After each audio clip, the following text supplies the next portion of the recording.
I'm about to reveal something that happens in 70% of families but nobody wants to talk about. Inheritance disputes don't start when someone dies. They start decades earlier, and by the time the will is read, it's already too late. Here's what shocked me most after studying hundreds of inheritance cases. The money isn't really the issue. I know that sounds impossible, but stay with me. What's really happening goes so much deeper than anyone realizes. The moment a parent passes away, siblings who grew up together suddenly become strangers. Brothers and sisters who shared childhood memories now can't be in the same room. And the tragedy is, most of them don't even understand why they're fighting. Let me tell you about the Johnson family. 3 siblings, middle-class background, modest inheritance of about $200,000. Sounds simple, right? Wrong. That inheritance dispute lasted 7 years, cost them over $100,000 in legal fees, and they haven't spoken since. The youngest sister didn't even attend her brother's wedding. So what's really going on here? Why do inheritance battles get so vicious, so personal, so destructive? The answer lies in understanding the common traits that appear in almost every single case. First, Therese the golden child syndrome. In nearly every inheritance dispute I've studied, one sibling believes they were the favorite. And here's the twist. Another sibling also believes they were the favorite. Both can't be right, but both feel entitled to more because of their special relationship with the parent. This isn't about greed, it's about validation. When a parent dies, the will becomes the final report card. It's the last chance for a parent to say who mattered most. And when siblings feel they deserved an A but got a C, the pain is unbearable. The second trait is what I call the caregiver's claim. One sibling usually provides more care during the parent's final years. They change diapers, manage medications, cancel their own plans, sacrifice their time. And deep down, they believe this earns them extra. But other siblings see it differently. They think the caregiver had more access, more influence, maybe even manipulated the parent. The caregiver feels used and unappreciated. The other siblings feel suspicious and excluded. Both sides have legitimate feelings, but neither can see the other's perspective. Here's where it gets really interesting. The third common trait is unresolved childhood wounds. That time dad missed your soccer game but went to your sister's recital. That Christmas when your brother got the expensive gift and you got socks. These memories sit dormant for decades, then explode during inheritance discussions. One woman told me she fought her brother over a worthless antique chair for 2 years. When I asked why, she finally admitted it was the chair her mother rocked her brother in every night but never her. The chair wasn't worth $50, but the pain was priceless. The fourth trait involves different financial situations among siblings. The successful doctor sibling thinks they don't need the money, so they should get less. But that doctor worked hard, made sacrifices, and feels punished for their success. Meanwhile, the struggling sibling thinks they need it more, but the others see them as irresponsible. Money becomes a weapon to settle old scores. It's a way to finally prove who was right, who was wrong, who deserves more, who deserves less. The inheritance becomes a referendum on everyone's life choices. Now let's talk about the fifth trait, and this one might surprise you. It's about control and power dynamics. In every family, there's a hierarchy. Someone was always the leader, the decision maker, the one who got their way. Death doesn't change these patterns. It amplifies them. The sibling who always controlled family decisions expects to control the inheritance process. But other siblings see this as their chance to finally have equal say. The resulting power struggle has nothing to do with the actual money and everything to do with family position. The sixth common trait is communication breakdown. Families that fight over inheritance almost always had poor communication before the parent died. They never talked about difficult topics. They avoided conflict. They swept problems under the rug. Then suddenly they're supposed to navigate complex emotional and financial decisions together. It's impossible. One brother told me he learned his sister was angry about their mother's care through her lawyer. They lived in the same town. They could have talked. But they never learned how to have hard conversations, so they paid lawyers $100 an hour to fight instead. Here's the seventh trait that appears constantly. It's the myth of fairness. Every sibling has a different definition of what's fair. Equal doesn't mean fair to everyone. One sibling got help with college tuition. Another got help buying a house. Someone else got nothing but claims they needed less help. Parents try to balance things out over a lifetime, but they rarely explain their reasoning. So when the will is read, siblings compare numbers without understanding the full context. They feel cheated without knowing the whole story. The eighth trait involves spouses and in-laws. When siblings marry, their spouses bring their own family baggage and expectations. A spouse might push their partner to fight harder, claim more, stand their ground. They see disrespect where the sibling sees normal family dynamics. I've seen cases where siblings wanted to compromise but their spouses wouldn't let them. The spouse feels protective, wants justice for their partner, but they're actually making things worse.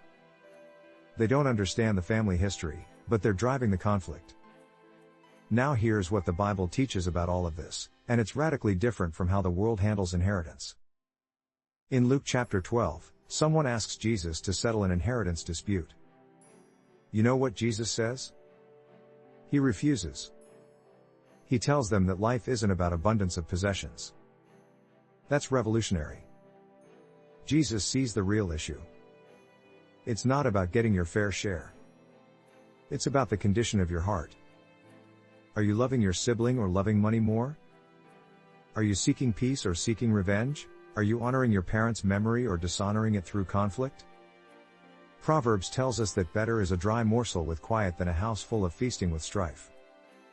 Would you rather have a smaller inheritance and a good relationship with your siblings, or a larger inheritance and a destroyed family?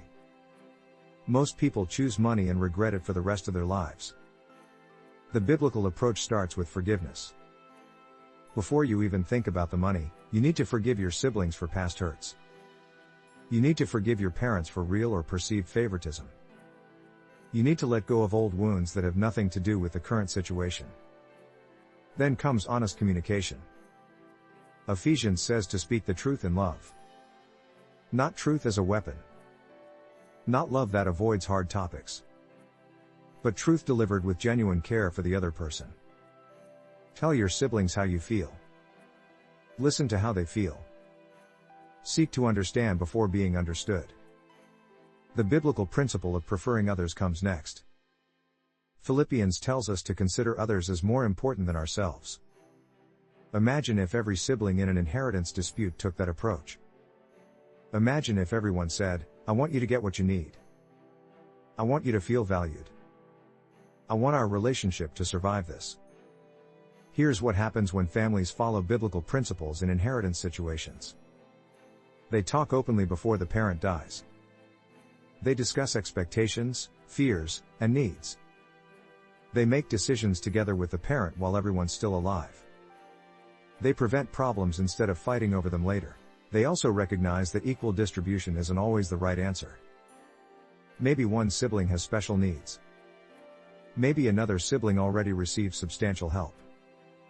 Maybe someone sacrificed career opportunities to care for the parent. Biblical fairness considers individual circumstances, not just equal numbers. The goal isn't mathematical precision. The goal is honoring the parent's wishes while maintaining family relationships. The goal is acting with integrity, compassion, and wisdom. The goal is remembering that people matter more than possessions. One family I know handled their inheritance beautifully. Before their mother died, all 4 siblings met with her and a mediator. They discussed her wishes, their concerns, and potential conflicts. They agreed on principles for decision-making. They committed to preserving their relationships above all else. When she died, they grieved together. They supported each other. They made decisions by consensus. One sibling wanted the house but couldn't afford to buy out the others.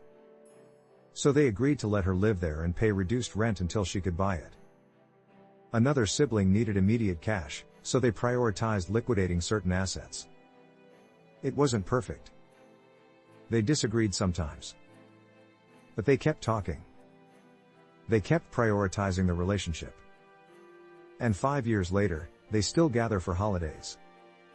Their kids know their cousins. The family stayed intact. Here's the hard truth. You can't control what your siblings do. You can't force them to be reasonable or fair or kind. But you can control yourself. You can choose to act with integrity regardless of how they act. You can choose peace over being right. You can choose relationship over money.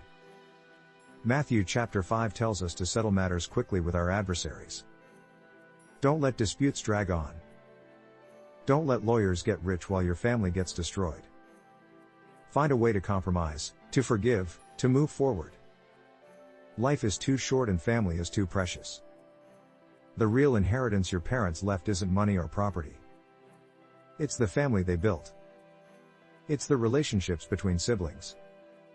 It's the memories and traditions and love. When you destroy those things fighting over money, you've lost the most valuable inheritance of all. So if you're facing an inheritance situation, or if you might face one someday, here's my challenge. Decide right now that you'll value people over possessions. Decide that you'll communicate honestly and listen genuinely.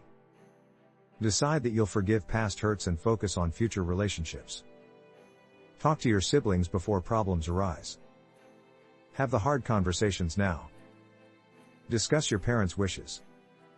Share your own concerns. Build understanding and trust. Create a plan for handling things when the time comes. Don't wait until emotions are raw and stakes are high. And if you're a parent, please don't leave your children to figure this out alone. Talk to them about your plans. Explain your reasoning. Help them understand why you're making certain decisions.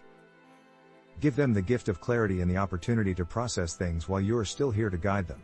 Remember, inheritance disputes reveal deep family wounds, but they don't have to create new ones. With biblical wisdom, honest communication, and genuine love, families can navigate these difficult situations and come out stronger on the other side. The question is, will you choose that path, or will you let money destroy what matters most?